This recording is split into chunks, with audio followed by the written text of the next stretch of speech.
Today on Public Eye News, a settlement in the Fox News defamation trial will prevent the company's appearance in court, and later, how some Wisconsin nursing schools are handling a labor shortage. Nolan Schaefer will have your weather heading into the end of the week, and I'll have your sports recap. I'm Brad Seaboard. And I'm Amy Doyle, and this is Public Eye News.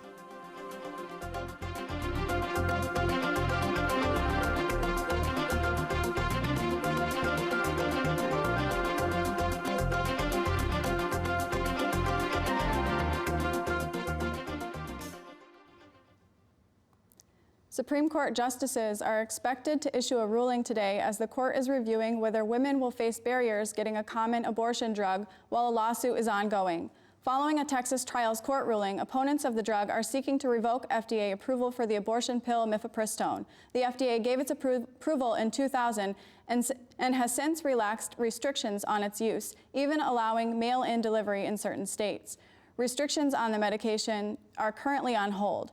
If the Supreme Court does not block the ruling from taking effect for now, the Biden administration and the drug manufacturer Danco intend to press the court to hear arguments and decide the challenge by this summer. Anti-abortion doctors and medical groups are challenging the drug and calling on the Supreme Court to let the restrictions take effect now. And the Air National Guardsman charged with leaking highly classified military documents on social media site Discord appeared in court today. The airman waived his right to a preliminary hearing during his brief appearance and answered questions about whether he understood his rights. He was charged last week and has not yet entered a plea. The documents were related to a range of national security issues, including the war in Ukraine. It's unclear how many documents were leaked, but Air Force leaders confirmed yesterday that the intelligence mission has been removed from the unit where the airman served and is also being investigated. And Fox News settled with Dominion Voting Systems for nearly $800 million, averting a trial that would expose how the network promoted lies about the 2020 presidential election. The settlement came just as opening statements were to begin, putting an end to the case. The settlement remains unclear, besides the network acknowledging the court rulings that false statements were made. Fox News' settlement payout to Dominion Voting Systems is a significant amount of money, representing about a quarter of the company's yearly cash flow. Dominion accused Fox of airing false allegations with executive and personality awareness shown in internal emails and text messages. Fox still faces another defamation lawsuit from a different voting tech company, Smartmatic. CBS News' Scott McFarlane has a more in-depth look at the trial. Avoiding a trial that would have turned Fox News' biggest stars into star witnesses, the company will cut a $787.5 million check to Dominion Voting Systems. The president's lawyers alleging a company called Dominion, Fox was accused of knowingly airing conspiracy theories and baseless claims, falsely linking Dominion to a scheme to flip votes during the 2020 election. So much for those claims that voter fraud never happens. Of course it happens. They knew it happened. That's despite evidence, including internal messages in which Fox executive Suzanne Scott warned challenging Trump's bogus claims could hurt ratings. Today's settlement of $787,500,000 represents vindication and accountability. Lies have consequences. And the settlement included a public statement from Fox, which Tuesday night said it acknowledged the court's rulings, finding certain claims about Dominion to be false.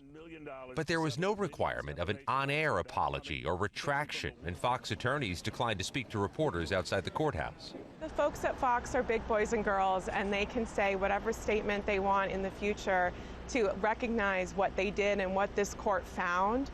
But we think that the dollar figure that they agreed to today speaks for itself. The settlement spares Dominion from having to put its fate in the hands of 12 jurors and from years of likely appeals if the case went to trial. They get an acknowledgement that this was wrong and they get to move on. And in that sense, this is more accountability than people have seen from Fox News. Dominion still has a lawsuit pending against Newsmax in the same courthouse in front of the same judge for claims made after the 2020 election. And Fox is still facing a defamation lawsuit from voting machine company Smartmatic, which is suing for $2.7 billion, a suit that could yield an even larger dollar amount. Scott McFarlane, CBS News, Wilmington, Delaware. Don't touch that dial. We'll be right back with your weather and national news after this break.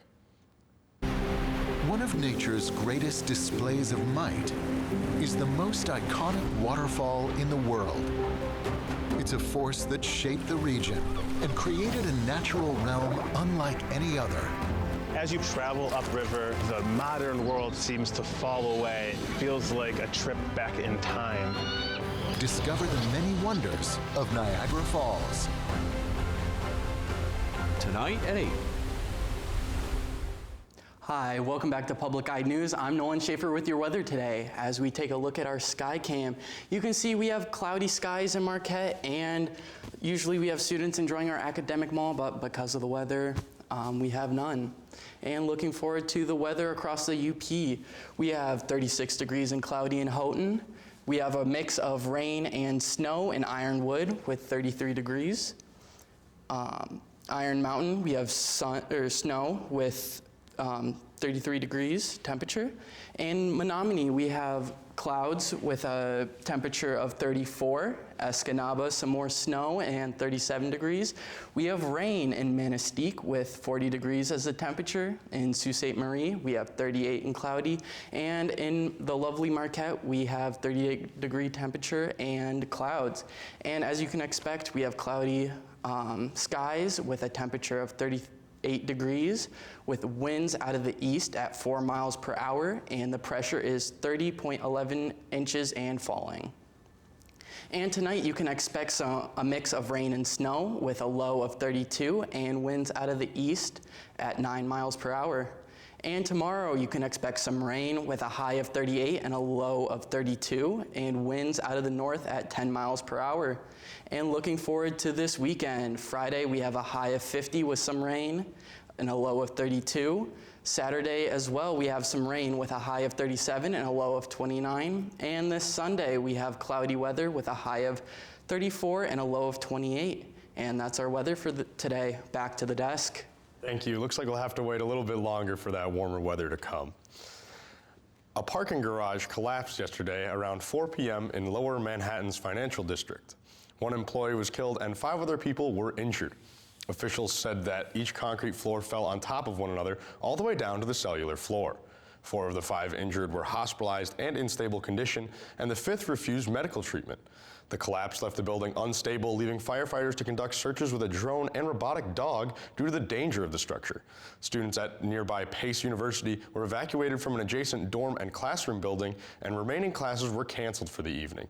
Students described the violence of the collapse as like an earthquake, and others watched cars fall into the building.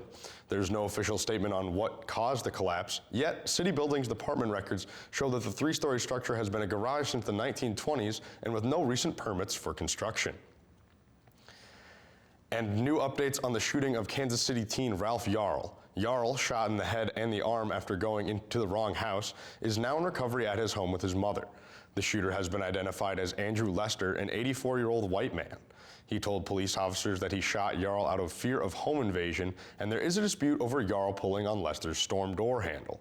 Lester said he was scared and without speaking, shot twice. Lester has been charged with first-degree assault and turned himself in yesterday. Some civil rights leaders have called for a hate crime charge, but it is believed that Lester will claim self-defense under Missouri's Stand Your Ground laws, which allow use of deadly force if a person fears for their life. And experts say a crisis is looming in healthcare staffing, with hundreds of thousands of nurses planning to exit the workforce. WISC's Arman Rahman sat down with leaders of UW's health residency program to see how that may turn the tides for the next generation of nurses.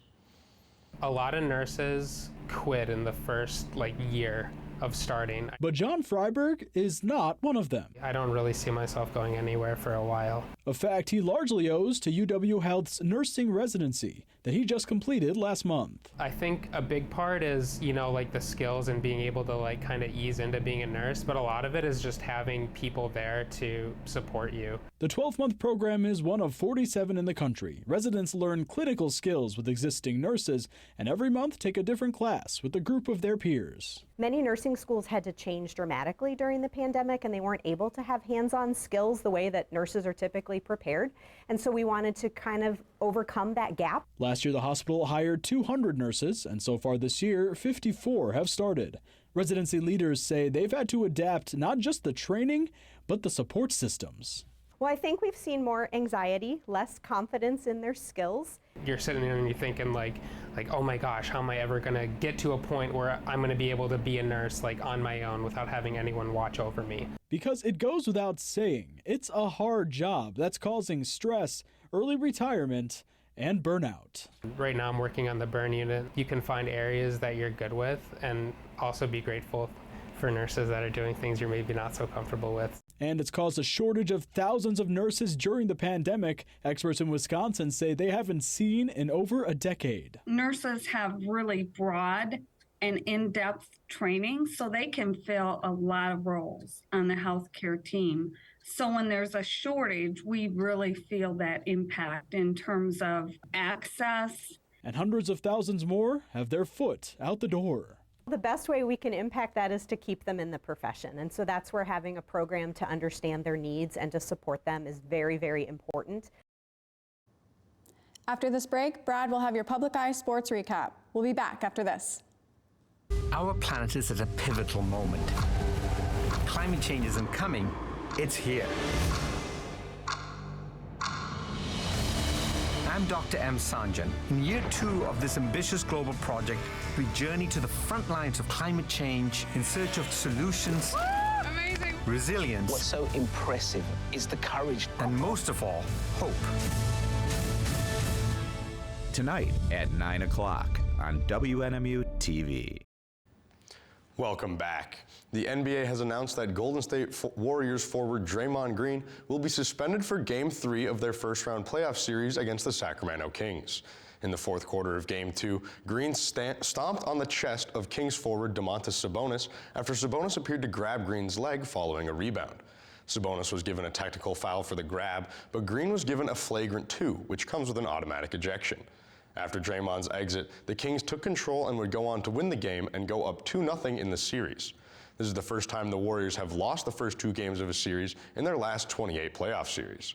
Sabonis was evaluated for a bruised sternum following the stomp and is questionable for Game 3 on Thursday. And in the NHL, the New York Rangers used their wealth of playoff experience to overwhelm the New Jersey Devils, taking Game 1 of their playoff series by a score of 5-1. The Devils roster featured 6 players making their playoff debut and 5 others with very limited playoff experience. Devils coach Lindy Ruff cited potential jitters in the players' first playoff game that led to their slow start. Rangers goaltender Igor Shesterkin did not start slow, making 27 saves with the lone New Jersey goal coming on a penalty shot. Chris Kreider added 2 power play goals last night, making him the Rangers' all-time leading playoff goal scorer. Also adding to the tally for the Rangers was Ryan Lindgren, who only scored once in the regular season. The 2 teams are close geographically, but haven't met in the playoffs since 2012 in a renewal of the Battle of the Hudson. Game 2 is in New Jersey on Thursday before heading to New York for Game 3. That's all I've got for sports. I hear you've got a couple more news stories for us, Amy. I do. Thank you for that sports update, Brad. And in other news, NMU has big plans for Earth Week. A fraternity will be hosting an environmental career panel tonight, and tomorrow, Divest NMU will be marching at the Wildcat statue. Friday, student groups will host a hike at Wetmore Landing. Then on Saturday, students can help with cleanups at both McCarty's Cove and Presque Isle Park, starting around 2 p.m. And unfortunately, that's all the time we have for you today at Public Eye News. I'm Brad Seaborg. And I'm Amy Doyle. And we'll see you tomorrow.